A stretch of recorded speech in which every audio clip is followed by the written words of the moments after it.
Target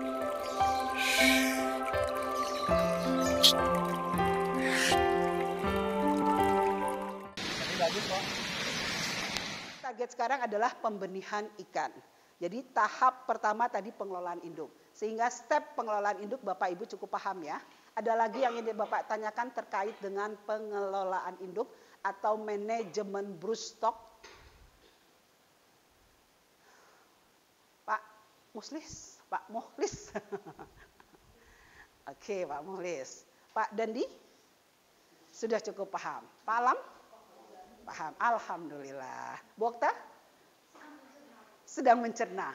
Apa yang kira-kira belum tercerna dengan baik? Masih bisa. Oke, ya. Pak Edi, sekarang Safrianto jadi Pak Edi. Gimana Pak Edi tentang manajemen broodstock? Masih mengikuti saja. Bu Dewi? Siap. Bu Asih?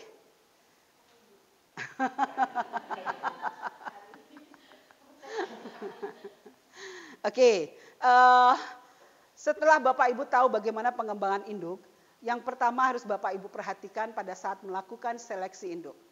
Kami memang di sini kita dengan keterbatasan lahan dan sumber air, kontinuitas produksi di kami yang unit produksi ini adalah kita outputnya benih, ya. Seperti kolam sebelah adalah benih ikan patin, di bioflok itu adalah ikan nila, di kolam sini ikan hias dan beberapa hatchery ikan lele yang paling mudah dilakukan. Nah, Bapak dan Ibu yang perlu Bapak Ibu lakukan, ini di pretest ada ini. Asal usul induk Bapak Ibu harus tahu. Kenapa harus tahu asal usul induk? Supaya Bapak Ibu tidak salah mengawinkan, tidak mengawinkan inbreeding tadi. Apakah kita memang kesalahan petani ikan, mereka tidak tahu induknya berasal dari mana, sumbernya dari mana. Kalau tidak, kayak Cianjur balai benih ikan itu adanya di kota Cianjur. Tetapi ini kan kabupaten. Dari KKP biasanya hanya memberikan kepada balai benih ikan di provinsi. Sehingga untuk balai benih ikan di Cianjur ini kan tetap ke Dinas Perikanan di Bandung. Nah, sehingga kadang-kadang tidak sampai. Sehingga memang kebutuhan induk ini yang disebarkan kepada petani-petani ikan tidak mencukupi. Nah, ini harus solusinya bagi petani-petani ikan harus memiliki stok induk tadi dan tahu berasal dari mana. Jadi kalau induk berasal dari Sambas dikawinkan dengan induk yang berasal dari Pontianak, itu relatif hasilnya lebih baik. Makanya istilahnya hibridisasi ya. Populasi yang berbeda, kalau Bapak Ibu lihat paling gampang, orang Indonesia kawin orang bule kan cakep-cakep Pak ya. Nah ikan juga sama, kalau ikan dari Pontianak dikawinkan dengan ikan dari Pangkep, itu hasilnya relatif lebih baik, karena populasinya berbeda. Tapi ikan beda, itu jenis ikan gorbora ya, jenis ikan gorbora yang memang dia memakan, kebiasaan makan ikan kecil itu adalah memakan kulit-kulit mati. Jadi dia bisa tahu kalau kaki kita banyak kulit-kulit matinya, itu akan dia grogoti, dia akan bisa makan. Jadi istilahnya jenis ikan itu memang berdasarkan kebiasaannya, dia adalah pemakan. Bapak tahu kalau dalam ikan, Bu Pak Taufik masih ingat ikan yang menggrogoti suka apa? Jenisnya apa namanya? Saya jadi bukan, itu makan. Kalau piranha makan gigit. Ini hanya sekedar ini gitu aja, ya. Kalau di perikanan tuh plankton feeder, ya. Dia memang hanya memakan plankton. Jadi dia menganggap ada benda yang masuk. Dia mencoba nyoba dulu aja. Disangkanya makanan buat dia. Kalau dampaknya untuk kesehatan itu dampaknya karena semua di ujung-ujung kaki kita terdapat saraf-saraf itu. Kalau digigit pas titik saraf itu sama aja terapi titik saraf kita disentuh sehingga ada yang akan berdampak. Tetapi itu tidak bisa langsung karena tidak semua ikan bisa memiliki kekuatan yang sama untuk menyentuh titik saraf di titik kaki kita. Itu jadi hanya sekedar ya geli-gelian aja.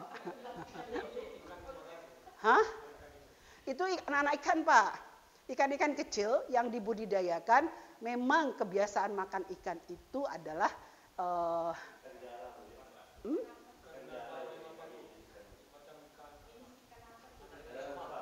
bukan, lain lagi.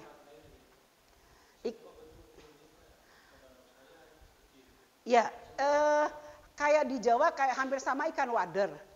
Kalau orang Jawa, ada yang orang Jawa di sini nggak ada ya? Oh, buas. Oh, wader.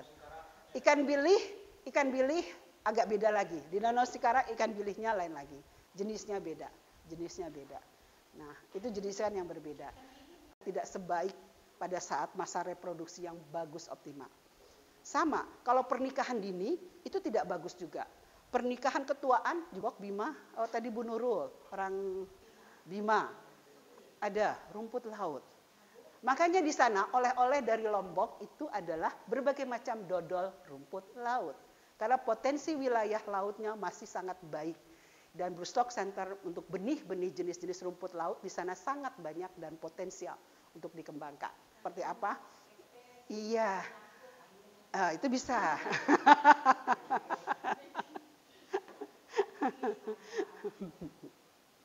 Insya Allah nanti kita ke Karamba Jaring Apung.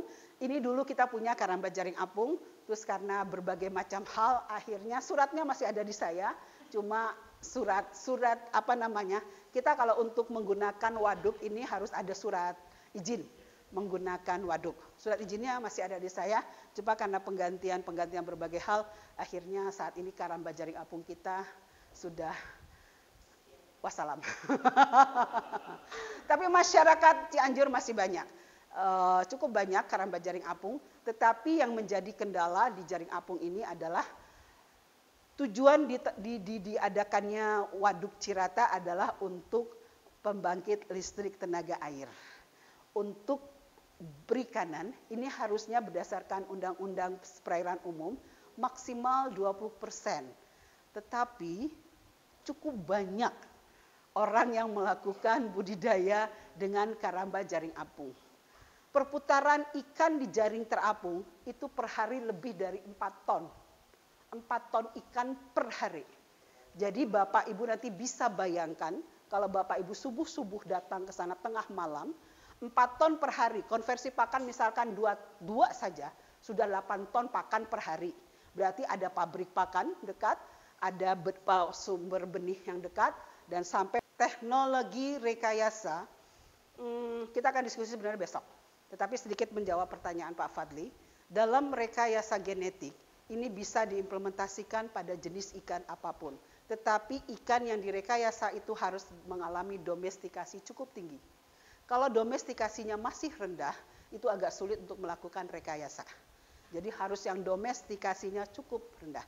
Seperti saya contohkan, masih ingat kita punya Balai Riset Ikan Hias Air Tawar. Ikan asli perairan Indonesia yang mahal, ikan hias yang warnanya orange clown itu. Jadi saya lupa. Bukan badut, itu clown badut yang bukan lohan masih murah. Adalah ikan mahal itu. Itu ekspornya dari Prancis. Ekspornya. Dia memijahkan ikan tersebut. Nanti saya ada gambarnya. Karena itu ikan hias. Jadi didomestifikasi dulu karena suhu air di daerah pedalaman Kalimantan itu 15 derajat Celcius. Sehingga didomestikasi terlebih dahulu, ikan itu bisa hidup di kondisi itu di alam. Kan kita budidaya. Budidaya berarti ikan itu harus bisa hidup di wadah yang sesuai dengan alamnya. Kita adaptasi dulu. Bayangkan suhu 15 derajat, kondisi di Indonesia nggak ada suhu air 15 derajat Celcius. Solusinya berarti kan harus pakai ruangan ber-AC. Dikasih lagi beberapa treatment supaya suhu air itu sampai 15 derajat. Nah, kalau domestikasi sudah cukup baik, baru bisa dilakukan rekayasa tadi. Rekayasa pemijahan pun juga itu juga harus diadaptasi terlebih dahulu, didomestikasi dulu sampai dia siap untuk melakukan proses pemijahan. Nah, kalau untuk ikan arwana itu memang di Sukabumi sudah pernah akan melakukan rekayasa. Ternyata disimpan diinkubasi dalam akuarium bertahun-tahun tidak mau memijah. Tetapi begitu dilepas ke kolam tanah, baru dia bau memijah. Nah, intensifikasinya hanya bisa dilakukan saat ini di BBAT Sukabumi itu dengan mengambil anak-anak telur ikan arwana tadi. Nah, anak-anak telur ikan arwana itu yang dipisahkan dari induknya. Karena induk yang mengerami telur-telur arwana itu kan tidak akan mau makan. Sehingga akan terjadi penurunan pertumbuhan. Nah, itu yang lakukan proses namanya rekayasa lingkungan lah. Bagaimana supaya telur-telur itu menetas sempurna dan menghasilkan benih-benih yang baik. Itu yang baru dilakukan.